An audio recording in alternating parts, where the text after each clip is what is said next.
Good morning, students. You are welcome to the e-learning class of Class 5 Hindi grammar.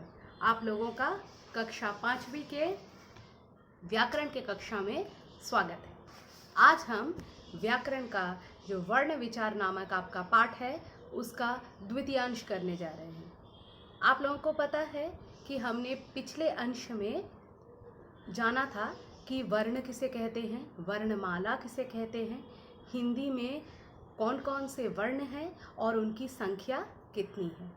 ठीक है, और हर एक वर्णों के वर्ग के बारे में भी जाना था।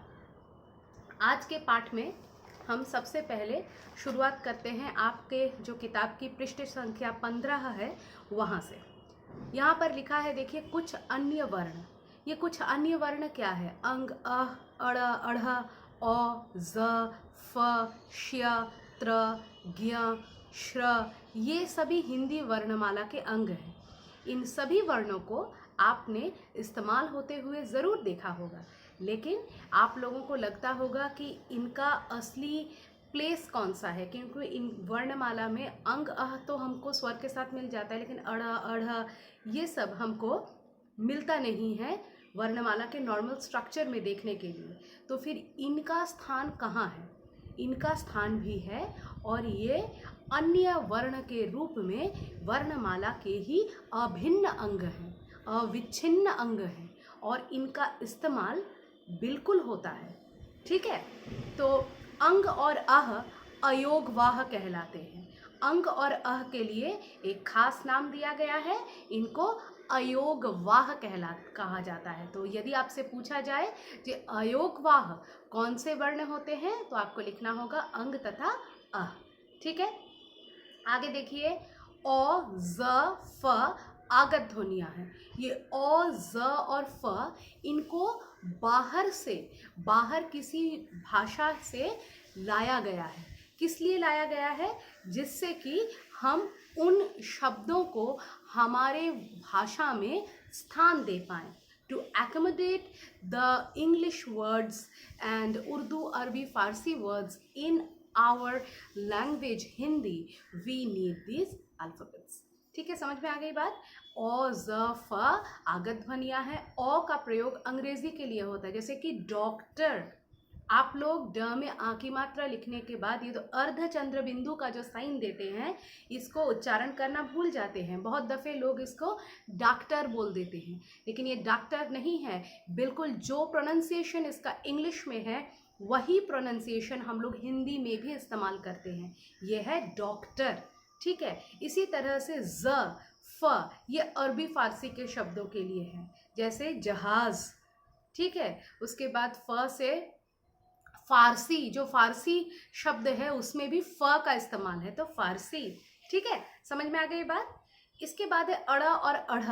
ये हिंदी के नवीन विकसित वर्ण है, ये पहले नहीं थे, ये नवीन विकसित वर्ण है अड़ और अढ़। ठीक है, इनका इस्तेमाल होता है जैसे कि पढ़ाई, पढ़ाई, अढ़ पढ़ाई। ठीक है, फिर उसके बाद और कहाँ तुम बोल सकते हो कि अड़ा से कोई उदाहरण आप मुझे सजेस्ट कर सकते हो। अच्छा, आप लोग बताएंगे कि मैं बताऊं? अड़ा से कोई एक सोचिए, एक जैसे कि उड़ना। ठीक है, लेकिन चढ़ना, उड़ना और चढ़ना, तो दोनों के डिफरेंस को समझ में आ गया, एक अड़ा और एक अढ़।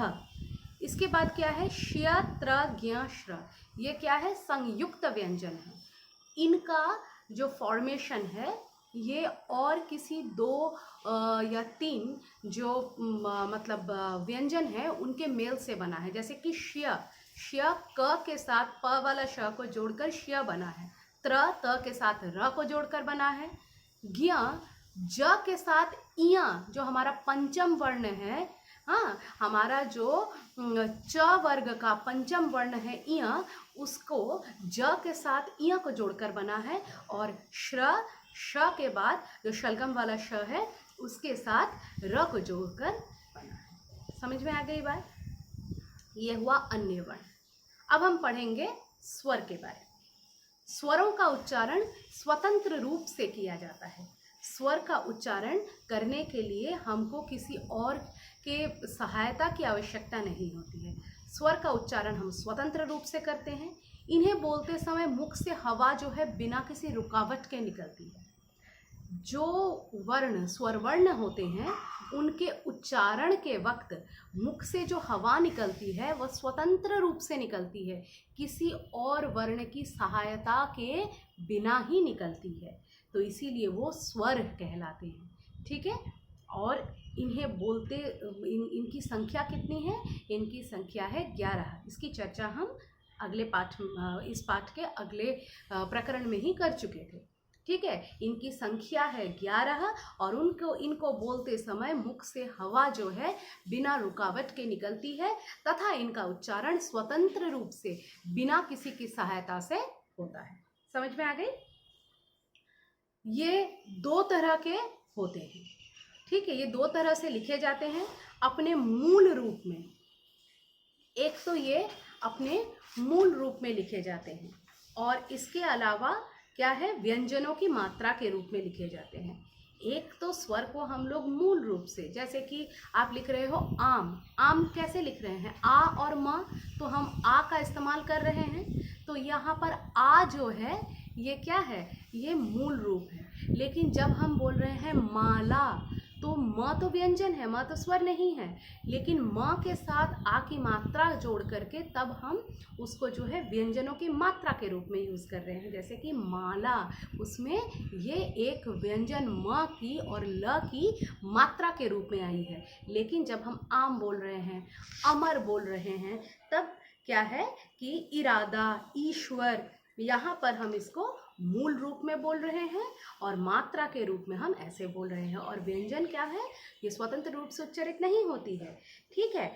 इसीलिए व्यंजन को जो है हम कभी भी स्वर के बिना नहीं लिख सकते। जैसे मैंने बोला माला, माला कैसे बना है? आधा म जोड़ अ, उसके बाद उसमें आ की मात्रा लगी है। म को लिखने के लिए ही हमको आधा म जोड़ अ लिखने की ज़रूरत है, तब जाके म पूरा होता है। ठीक है। समझ में आ गए? ठीक है। तो स्वर के 3 भेद होते हैं। एक होता है ह्रस्व स्वर, दूसरा होता है दीर्घ स्वर और तीसरा होता है प्लुत स्वर। ह्रस्व स्वर, दीर्घ स्वर और प्लुत स्वर। ह्रस्व स्वर क्या है? ह्रस्व स्वर वह होता है जिसके उच्चारण में सबसे कम समय लगता है। ह्रस्व यानी छोटा, दीर्घ यानी बड़ा, तो ह्रस्व स्वर में सबसे कम समय लगता है।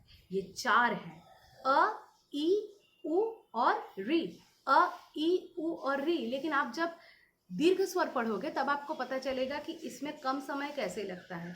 जहाँ दीर्घ स्वर होता है उसमें ह्रस्व स्वर से दुगुना समय लगता है।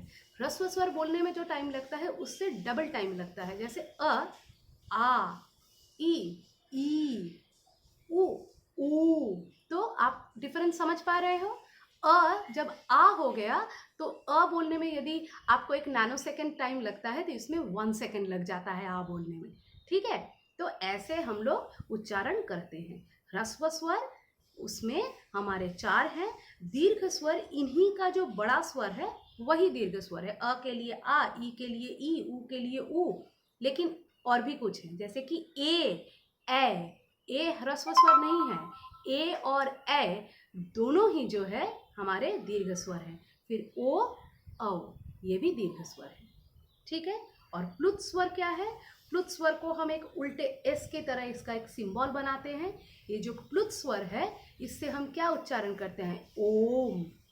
ठीक है। इससे हम ओम का उच्चारण करते हैं। इसको उच्चारण करने में तिगुना समय लगता है। किससे? ह्रस्व स्वर से। ठीक है। तो इनके उच्चारण में ह्रस्व स्वर से तिगुना समय लगता है। जैसे ओम, इसमें ये उल्टे एस का सिंबल लगाते हैं। इसे क्या कहते हैं? प्लुत स्वर। ठीक है। तो आज के पाठ में हमने अन्य वर्ण जाना और क्या जाना, और हमने स्वर के 3 भाग जाने। ठीक है। इनको आप पढ़ के रखिए, फिर हम नेक्स्ट भाग में आपसे फिर मुलाकात करेंगे। धन्यवाद।